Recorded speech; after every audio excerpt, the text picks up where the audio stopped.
হে তরুণ যুবকেরা, আকবর বাদশা নিজস্ব ধর্ম তৈরি করেছিল, মন করা একটা ধর্ম, যে ধর্ম দিয়ে মানুষ শান্তি পাবে না, যে ধর্মের মাধ্যমে মানুষ শান্তি লাভ করতে পারে না, যে ধর্ম দিয়ে কখনো সমাজে শান্তি প্রতিষ্ঠা হতে পারে না, যে ধর্ম দিয়ে মানুষ ভাই আমার হাজার হাজার বছর শান্তি কায়েম করতে পারে না। হে তরুণ যুবকেরা, সেই আকবর বাদশার দ্বীনে এলাহির বিরুদ্ধে যিনি প্রথম আঙুল তুলেছিলেন, প্রথম প্রতিবাদ করেছিলেন, তিনি আর অন্য কেউ নন, আল্লাহর নবীর 1000 বছর পর, আল্লাহর নবীর ইন্তেকালের বিদায় 1000 বছর পর, দ্বিতীয় বছরের দ্বিতীয় হাজারের প্রথমে যিনি এলেন, দ্বিতীয় হাজারের প্রথমে যে আল্লাহর মাহবুব বান্দা এলেন, তিনি হলেন হযরত আহমদ সেরহিন্দি মুজাদ্দিদ আল-ফিসানি। দ্বিতীয় হাজারের প্রথমে তিনি এসেছিলেন, এই জন্য আল-ফিসানি বলা হয়, মুজাদ্দিদ আহমদ সেরহিন্দি তার নাম। এ তরুণ যুবকেরা, পাঞ্জাবের সেরহিন্দ শরীফে তার রওজা, তিনি আকবর বাদশার দ্বীনে এলাহির বিরুদ্ধে প্রতিবাদ করেছিলেন, বাবা প্রতিরোধ করেছিলেন, আকবর বাদশার দ্বীনে এলাহির বিরুদ্ধে তিনি মোকাবেলা করেছিলেন, ফতোয়া দিয়েছিলেন। হে তরুণ যুবকেরা, আকবর বাদশার দ্বীনে এলাহিকে চুরমার করে দিয়েছিলেন, ভারতবর্ষের জমিন থেকে বিলুপ্ত করে দিয়েছিলেন। হে তরুণ যুবকেরা, বাদশা জোর করে আহমদ সেরহিন্দি মুজাদ্দিদ আল-ফিসানি রাহমাতুল্লাহ আলাইহি হুজুরকে জেলখানার ভিতরে ঢুকিয়ে দিল। মুজাদ্দিদ আল-ফিসানি হুজুর ভয় পেয়ে যান, আমাকে জেলে দিয়েছে, তিনি জেলখানায় গেলেন কেন? রাজনীতি করে গেলেন? কিসের জন্য গেলেন? কোন মারপিট করে গেলেন? না, আল্লাহর দ্বীনকে কায়েম করার জন্য। আল্লাহর দ্বীনের বিরুদ্ধে নতুন দ্বীন তৈরি করেছে, আল্লাহর দ্বীনকে বিকৃত করেছে বাদশা, তার বিরুদ্ধে ফতোয়া দিয়ে, তার বিরুদ্ধে প্রতিবাদ করে, মানুষকে জাগিয়ে দিয়ে বাদশা তাকে জোর করে জেলখানায় ঢুকিয়ে দিল। সেই জামানার এত বড় আল্লাহর ওলি জেলখানায় গিয়ে হাজির। হে তরুণ যুবকেরা, হে আমার বন্ধুরা, শুনে রেখে দিন বাবা, জেনে রেখে দেন হে মুসলমান, হে আমার বন্ধুরা, একটু খেয়াল করুন বাবা। আল্লাহর মাহবুব বান্দা জেলখানার ভিতরে যখন ঢুকলেন, কয়েক হাজার জেলবন্দি আল্লাহর ওলিকে চিনতে পারলাম। আহারে, এত বড় জুব্বা পরে, পাগড়ি পরে, মাথায় টুপি, হাতে আসা লাঠি, এত বড় গাল ভর্তি দাড়ি, নূরানি চেহারা বাবা। হে তরুণ যুবকেরা, এই মানুষটা তো কখনো খুন করে জেলখানার ভিতরে ঢুকতে পারে না, এই মানুষটা কখনো চুরি করতে পারে না, এই মানুষটা কখনো ছিনতাই করতে পারে না। মানুষের চেহারা দেখলে বোঝা যায়। কয়েক হাজার জেলবন্দি বলল, হুজুর ব্যাপারটা কি? আপনাকে বাদশা জেলখানায় কেন পাঠালো? আমরা না হলে চুরি করেছি, আমরা না হলে মার্ডার করেছি, আমরা না হলে অন্যায় করেছি, অবিচার অত্যাচার করেছি, আমরা না হলে অশ্লীল কাজ করেছি, আমরা জেলখানায় এসেছি, কিন্তু আমাদের বিশ্বাস হয় আপনি কখনো অপরাধ করতে পারেন না। আপনার মতো এত বড় আলেম, এত বড় আল্লাহর ওলি কখনো অন্যায় কাজ করতে পারেন না। আল্লাহর ওলি হযরতে মুজাদ্দিদ আল-ফিসানি সেই সময় বলেছিলেন, হে বাবারা, জেলখানার কয়েদি বন্দীরা শুনে রেখে দাও, জেনে রেখে দাও, বাদশা আমাকে নাহক করে জেলখানায় ঢুকিয়ে দিয়েছে। বাদশা আমাকে নাহক করে জেলখানায় ঢুকিয়েছে। কেন হুজুর? না, বাদশা একটা ধর্ম তৈরি করেছে, আমি সেই ধর্মের বিরুদ্ধে কথা বলেছি। বাদশা আমার ইসলামকে নিয়ে বিকৃত করেছে, আমার ইসলামের মধ্যে থেকে কিছুটা নিয়ে আরো কিছু কিছু এদিক ওদিক থেকে নিয়ে একটা নতুন ধর্ম তৈরি করেছে, আমি তার বিরোধিতা করেছি, এই জন্য বাদশা আমাকে জেলখানায় ঢুকিয়েছে। হে তরুণ যুবকেরা, হে আমার বন্ধুরা, আল্লাহর মাহবুব বান্দা বাবা, আল্লাহর ওলি বান্দা জেলখানার কয়েক হাজার বন্দীদের বলতে লাগলেন, হে জেলখানার বন্দীরা শুনে রেখে দাও, আজকে আমি আহমদ সেরহিন্দি মুজাদ্দিদ আল-ফিসানি যদি জেলখানার বুকে না ঢুকতাম, তাহলে তোমাদের মতো কয়েক হাজার জেলবন্দীদের সঙ্গে আমার মোলাকাত হতো না। যদি আমি আজকে জেলখানার ভিতরে না ঢুকতাম, তাহলে তোমাদের মতো কয়েক হাজার জেলবন্দীদের সঙ্গে তোর মোলাকাত হতো না। তাই আমার আল্লাহ যেটা করেন বান্দার জন্য কি করেন জোরে বলে ভালোই করেন। এতদিন বাইরে হেদায়েত করেছি, এবারে জেলখানার ভিতরে এসে হেদায়েত করব। জোরে বলুন সুবহানাল্লাহ। জোরে হবে না? আল্লাহর আলেম বান্দারা, ওলি বান্দারা যেখানে থাকেন, যেখানেই যান, সেখানেই তারা হেদায়েতের কাজে লেগে যায়। যতই মাটি শক্ত হোক, যতই মাটি শক্ত হোক, এটা সুন্নতে নববী। এটা কি সুন্নতে নববী? আমার নবী তায়েফের মাটিতে গিয়ে হেদায়েত করতে গিয়েছিলেন, নবীর শরীরের রক্তে মাটি লাল হয়েছিল। কথা ঠিক না ভুল? তায়েফের মাটি শক্ত, মানুষ এত গুমরাহ, এত মানুষ বেঈমান যে আমার নবীকেও তারা চিনল না, মারলো। তবুও নবী ভেঙে পড়েছিলেন, হেদায়েত করা বন্ধ করেছিলেন? করেননি। কারণ এই অর্ডারটা কার? ফাযাক্কির ফাইন্না যিকরা তানফাউল মুমিনিন। হে আমার নবী, আপনি বলতে থাকুন, আপনি হেদায়েত করতে থাকুন। মুমিনরা, মুমিনদের জন্য আপনার হেদায়েত করাটা উপকারে লাগবে। জোরে বলুন সুবহানাল্লাহ। জোরে হবে না? ওলি রাজাই বলেন বই খুলে খুলে, পাপ হতে আই তোরা আই বহুদূর, পাপ হতে আই তোরা আই বহুদূর, পাপ হতে আই তোরা আই বহুদূর। ওলি রাজাই বলেন বই খুলে খুলে, পাপ হতে আই তোরা আই বহুদূর। এখনো কোরআনি বাণী যাই বয়ে যায়, এখনো হাদিসি বাণী যাই বয়ে যায়, এখনো কোরআনি বাণী যাই বয়ে যায়, এখনো হাদিসি বাণী যাই বয়ে যায়। প্রভুর সৃষ্টিতে রহমতি সৃষ্টিতে, দূর হতে আই তোরা আই বহুদূর, পাপ হতে আই তোরা আই বহুদূর, পাপ হতে আই তোরা আই বহুদূর। বলুন না সুবহানাল্লাহ। আমাদেরকে পাপ থেকে সরে আসতে হবে, অপরাধ থেকে সরে আসতে হবে, অন্যায় থেকে সরে আসতে হবে। হে তরুণ যুবকেরা, আল্লাহর ওলিরা কত ঘাত প্রতিঘাত সহ্য করেছেন আল্লাহর দ্বীনের জন্য, নামাজকে কায়েম করার জন্য। জেলখানায় চলে গেলেন হযরতে আহমদ মেহেন্দি মুজাদ্দিদ আল-ফেসানি। আর আজকে আমরা দুনিয়ার জমিনে আরাম আয়েশে ঘুরে বেড়াই, আমরা ছেলে মেয়ে বিবি বাচ্চা আওলাদ নিয়ে সুখের সংসারে আছি বাবা, কিন্তু আল্লাহর শুকরিয়া আদা করে নামাজ পড়ি না। 5 ওয়াক্ত নামাজ যেটা ফরজ সেটাও ছেড়ে দিয়েছি বাবা। নামাজের সময় হলে বলি কাজ আছে, কিন্তু কাজটা আমার কাছে ইম্পর্টেন্ট হলো, নামাজটা ইম্পর্টেন্ট হলো না।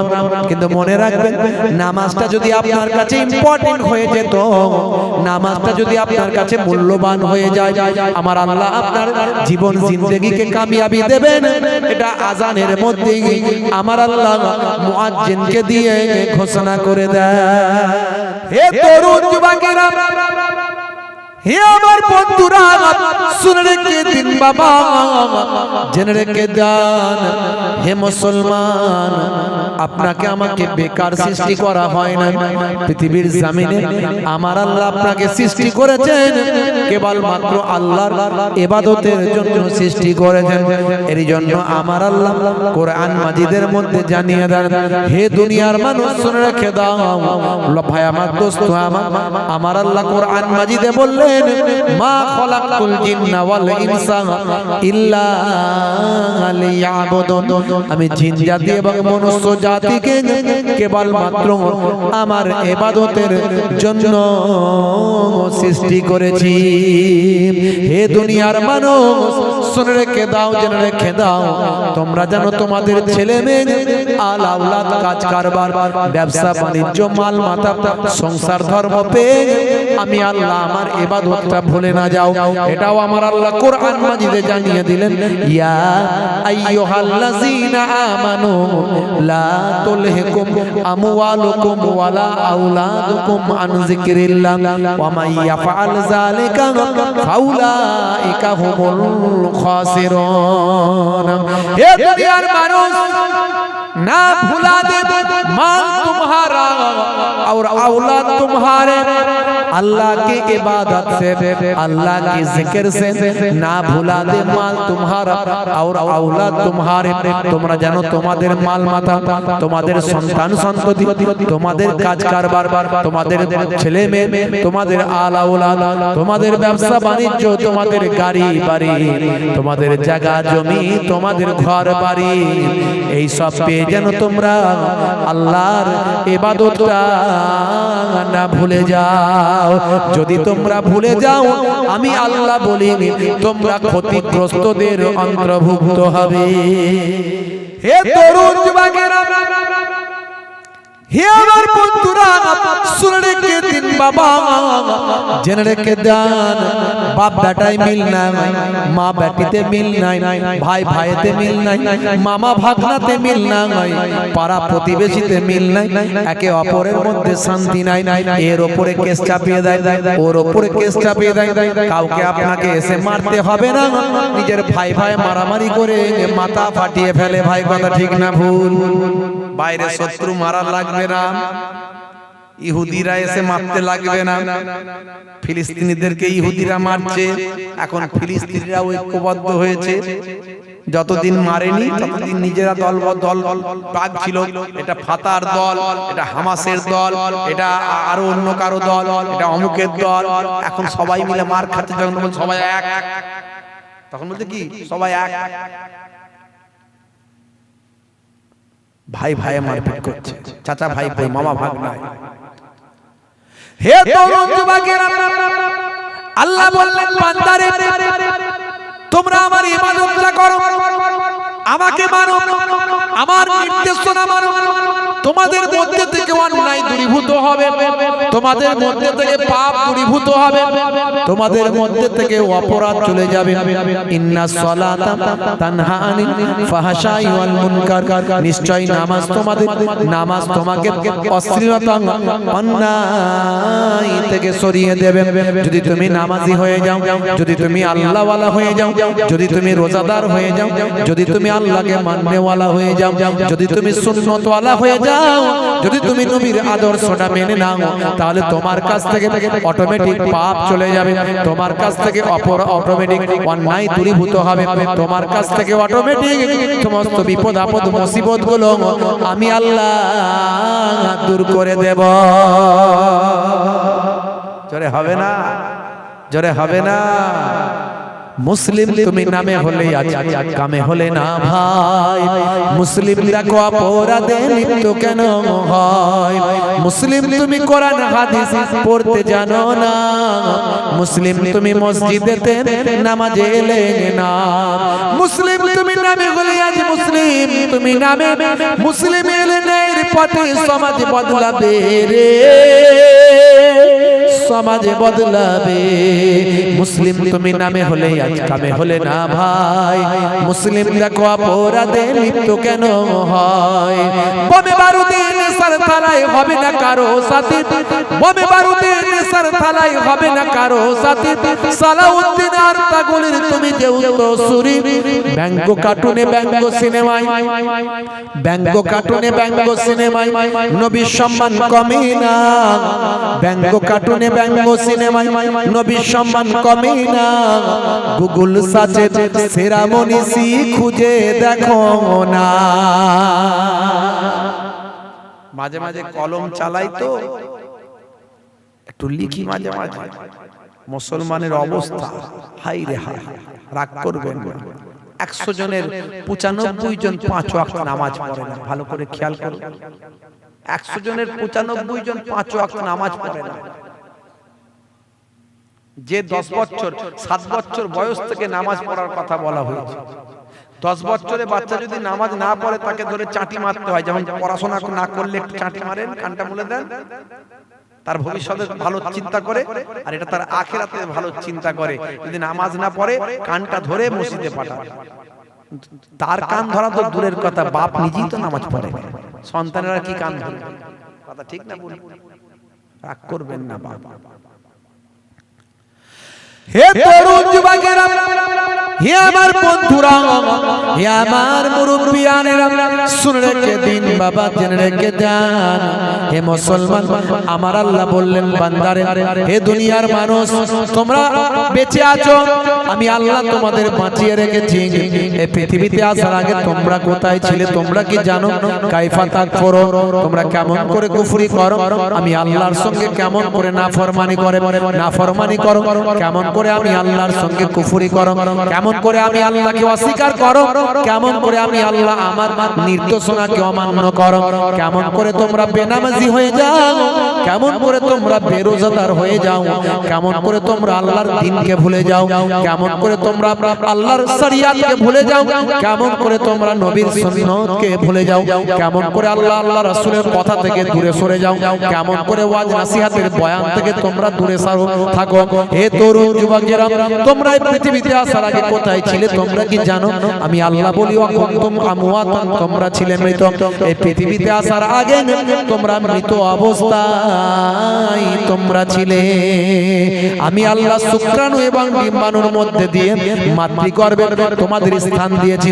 প্রথম যখন শুক্রাণু আর ডিম্বাণু মিলিত হয় তখন সেটা একটা নাপাক পানি, যে নাপাক পানিটা শরীর থেকে বের হয়ে গেলে গোসল করা বান্দা বান্দির জন্য ফরজ হয়ে যায়।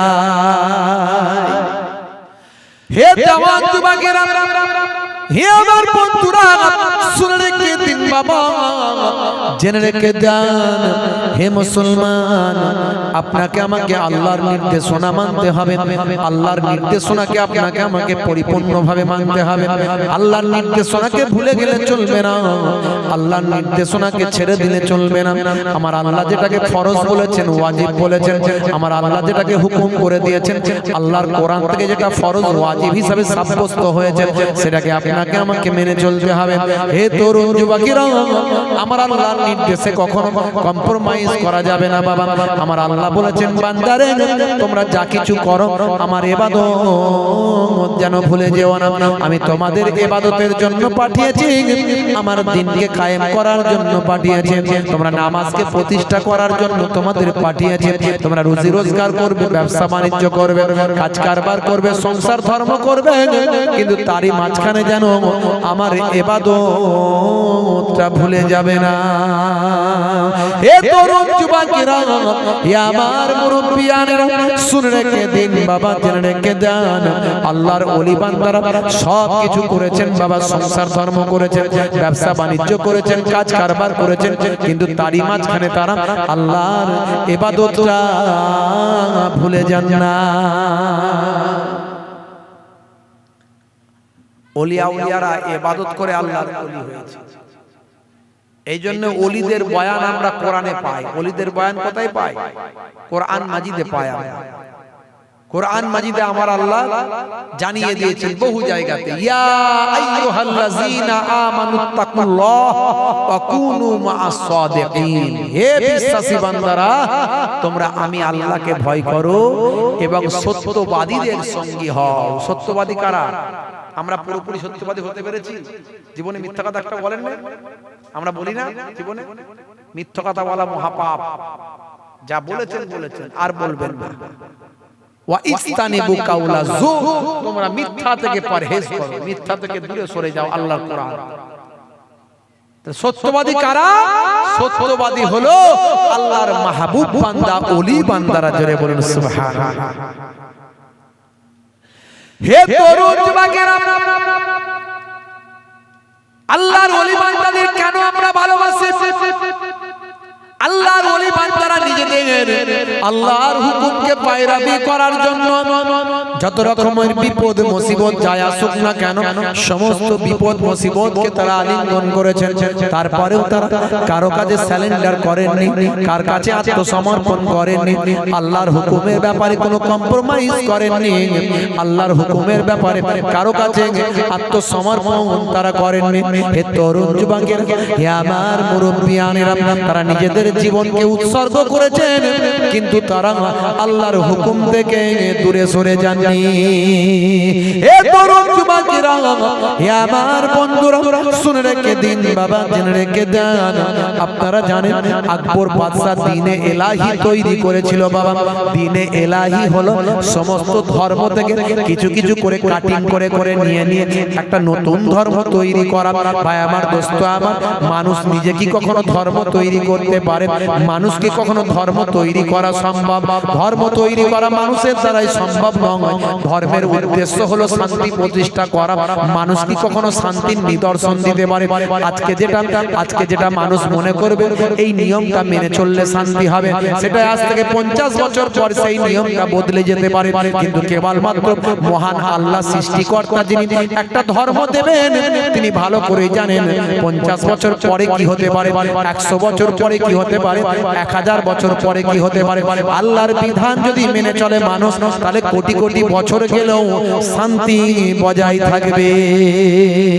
এরই জন্য আল্লাহ বলছেন, বান্দারে শুনে রেখে দাও, কোরআন মাজিদে জানিয়ে দেওয়া হয়েছে, ইন্নাদ দীনা ইনদাল্লাহিল ইসলাম, আমি আল্লাহ আমার মনোনীত ধর্ম হলো ইসলাম। আকবর বাদশা ইসলাম ধর্ম ছেড়ে দিয়ে নিজস্ব একটা ধর্ম তৈরি করেছিল, নাম দিয়েছিল দ্বীনে এলাহি। কোন কোন বাদশারা বিপদগামী হয়েছিল, হয়নি? আবার কোন কোন বাদশারা আল্লাহর নির্দেশনাকে খুব ভালো করে মজবুত করে মেনেছিল। জোরে বলুন সুবহানাল্লাহ। বাদশা আওরঙ্গজেবকে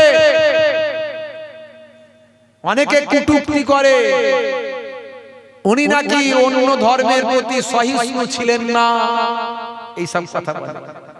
উনি নাকি অন্য ধর্মের উপাসনা গৃহ ভেঙে দিয়েছিলেন, এইসব কথাবার্তা বলে। এই কথাগুলো বলে এক শ্রেণীর মানুষ রাজনীতির ফায়দা নিতে চায়। এই কথাগুলো বললে হিন্দু মুসলমানের মধ্যে বিভাজন করবে, করে তারা তাদের চেয়ারটা গদিটা ঠিক রাখবে আর বিভাজন করে ভোটের ফায়দা তুলবে, এই কথা বলে তারা। কিন্তু তারা জানে না বাদশা আওরঙ্গজেবের সময়ে ভারতবর্ষ ছিল গোল্ডেন যুগ, স্বর্ণযুগ। 700 বছর সুলতানি পিরিয়ড, মোগল পিরিয়ডে ভারতবর্ষের বুকে রাজত্ব করেছে। কিন্তু বাদশা আওরঙ্গজেব 50 বছর রাজত্ব করেছেন। এই 50 বছরে ভারতবর্ষের ইকোনমিক্যাল বায়ামার যে লেভেল, ইকোনমিক্যাল যে লেভেল, অর্থনৈতিক পরিকাঠামো, এই 700 বছরের মধ্যে সর্বাপেক্ষা উন্নতির চরম শিখরে উঠেছিল। বলুন সুবহানাল্লাহ। বাদশা আওরঙ্গজেব এমন একজন বাদশা ছিলেন যিনি রাজকোষের অর্থ কখনো ভক্ষণ করতেন না। তিনি নিজে টুপি তৈরি করতেন, টুপি, যে মাথার টুপি নিজে হাতে তৈরি করতেন, বই লিখতেন, কিতাব লিখতেন, নিজে হাতে কিতাব লিখতেন, সেগুলো বাজারে বিক্রি করে সেখান থেকে যে রোজগার হতো সেই রুজি রুটি তিনি হালাল ইনকাম করতেন। তাহলে কেমন লেভেলের একজন বাদশা ছিলেন বুঝতে পারছেন? বাদশা আওরঙ্গজেব খাজা গরিব নওয়াজের দরবারে গিয়ে দোয়া চাইতেন, হে আল্লাহ, হিন্দুস্তানের শাহেনশাহ বাদশা সুলতানুল হিন্দ খাজা গরিব নওয়াজের ওসিলায় তুমি আমার দোয়াকে কবুল করে নাও। রাতের অন্ধকারে চলে যেতেন খাজা গরিব নওয়াজের দরবারে। বাদশা আওরঙ্গজেব এমন একজন বাদশা ছিলেন যিনি 50টা বছর রাজত্ব করেছিলেন, কিন্তু অমুসলিম ভাইদের মাত্র 12টা উপাসনা গৃহ তিনি ভেঙেছিলেন। 12টা তার উপরে ইলজাম দেওয়া হয় যে তিনি নাকি অমুসলিমদের উপাসনা গৃহ ভেঙে দিয়েছেন। যে 12টা উপাসনা গৃহ ভেঙেছিল তাতে রাজনৈতিক কারণ ছিল এবং অন্যান্য কারণ ছিল। শুধু অমুসলিমদের উপাসনা গৃহ ভেঙেছিলেন তা নয়, বরং তিনি মুহররমের তাজিয়া বন্ধ করেছিলেন এবং কিছু মসজিদও ভেঙে দিয়েছিলেন, যে মসজিদগুলোকে রাজনীতির স্বার্থে ব্যবহার করা হয়েছিল। মসজিদের তলায় ভাই আমার কিছু লুকানো জিনিস রাখা হয়েছিল। এই রকম ভাই আমার অমুসলিম ভাইদের উপাসনা গৃহের তলাতেও কিছু অনৈতিক কাজ হওয়ার কারণে যে সেই সময় তিনি 12টা উপাসনা গৃহ ভেঙেছিলেন। অথচ সেই সময় 50,000 অমুসলিম ভাইদের উপাসনা গৃহ ছিল, তার মধ্যে 50,000-এর মধ্যে মাত্র 12টা ভেঙেছিলেন। তৎকালীন যুগে তিনি কখনো পরধর্মে অসহিষ্ণু ছিলেন না, কারণ তার প্রধান সেনাপতি, প্রধান রাজার নাম, প্রধান সেনাপতির নাম, তার নিজের ডান হাত হিসাবে যাকে বলা হয় তিনি হলেন রাজা রঘুনাথ। রাজা রঘুনাথ ছিলেন রাজা বাদশাহ ঔরঙ্গজেবের প্রধান ভাই আমার রাজা, প্রধান সেনাপতি, ডান হাত তিনি ছিলেন, যার রাইট হ্যান্ড বলা হয়। শুধু তাই নয়, তিনি যে পরধর্মের প্রতি কতটা সহিষ্ণু তার প্রমাণ ইতিহাস দিচ্ছে। ইন্টারনেট সার্চ করলে পাবেন বাদশাহ আকবর, বাদশাহ শাহজাহানের সময়ে অমুসলিম ভাইয়েরা তৎকালীন যুগে ভাই আমার প্রশাসনিক বিভাগে কাজ করত, চাকরি করত 22%। কত পার্সেন্ট? 22%। ভালো করে মনে রাখবেন। বাদশাহ আকবর, বাদশাহ শাহজাহান, যাদেরকে কিছু মানুষ বলে খুব ভালো বাদশাহ, তাদের সময়ে অমুসলিম ভাইয়েরা তৎকালীন ভারতবর্ষের প্রশাসনিক বিভাগে চাকরি করত মাত্র 22%। আর বাদশাহ ঔরঙ্গজেবের সময়ে চাকরির পার্সেন্টেজ বেড়ে হয়ে গেল 32%। এছাড়া আরো অনেক উদাহরণ দিয়ে বোঝানো যায় যে বাদশাহ ঔরঙ্গজেব একজন সাচ্চা মুসলমান ছিলেন এবং একজন সৎ বাদশা ছিলেন। তিনি সঠিকভাবে ভাই আমার বাদশাহী পরিচালনা করেছেন। তাকে কেউ কেউ বলেছিলেন, হে বাদশা, আপনি এত অমুসলিম ভাইদের চাকরি বাড়াচ্ছেন, কেসটা কি? তখন তিনি বলেছিলেন, দেখো, আমি কাজের জায়গায় কাজ দেখি, ধর্মের জায়গায় ধর্ম, ধর্ম আর কাজকে এক করে ফেলেনি, ধর্ম আর রাজনীতিকে এক করে ফেলেনি, ধর্ম আর ব্যবসাকে এক করে ফেলেনি। আমার যেখানে প্রয়োজন, আমার যে ধর্ম আর আমার বাদশাহীকে এক করে ফেলেনি। আমার বাদশাহী চালাতে গিয়ে আমার অমুসলিম ভাইদের বেশি প্রয়োজন, বেশি আমি তাদের চাকরি দিচ্ছি, আর আমার ধর্মটা ধর্মের জায়গায় রেখেছি। এটা কখনো এক আমি করে ফেলিনি। ভাইরা আমার, তরুণ যুবকেরা আমার, মুরব্বিয়ানেরা আমার, তিনি বলেছিলেন এটা আমার ইসলামের শিক্ষা, এটা আমার নবীর শিক্ষা, নবীর আদর্শ আমি মেনে চলি। জোরে হবে না? আর জোরে হবে না? মুয়াজ্জিন ঘোষণা করে, কি বলে? হাইয়া আলাস সালাহ,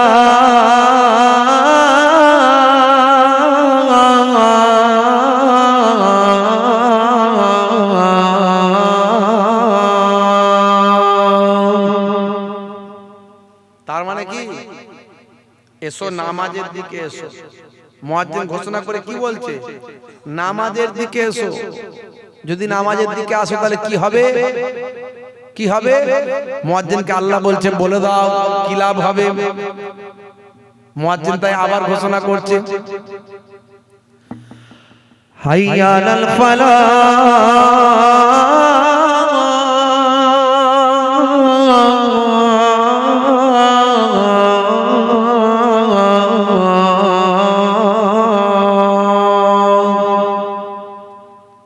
যদি নামাজের দিকে আসো আমি আল্লাহ তোমাকে কামিয়াবি দান করে দেব। জোরে হবে না? যে বান্দা আজান শুনে আজানের জবাব দেবে। মুসলমানের ছেলেরা ফ্রি ফায়ার গেম খেলে,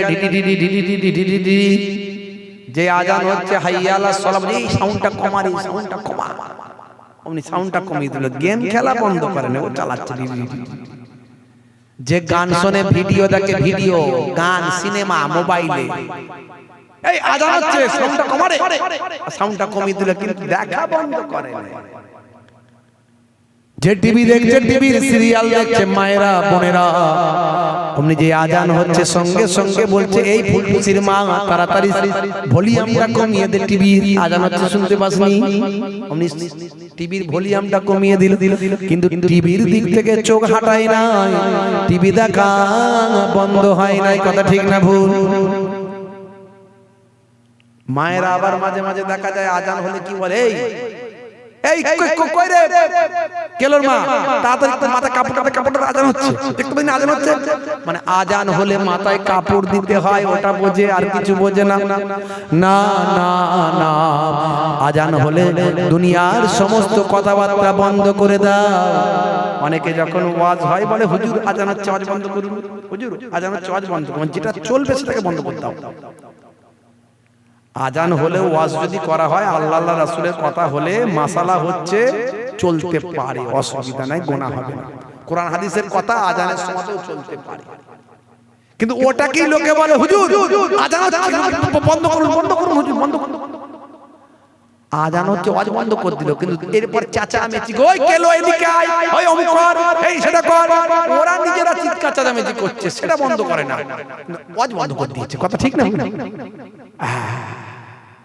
রাগ করবেন না বাবা। আর আমার মায়েরা মনে করে মানে আজান হলে মাথায় কাপড় দেওয়াটার কথাই বলা হয়েছে। এই মাথায় কাপড় দিয়ে আজান হচ্ছে শুনতে পাচ্ছেন? সব মাথায় কাপড় দিয়ে বসবে, এতক্ষণ মাথার চুল খোলা। রাগ করবেন।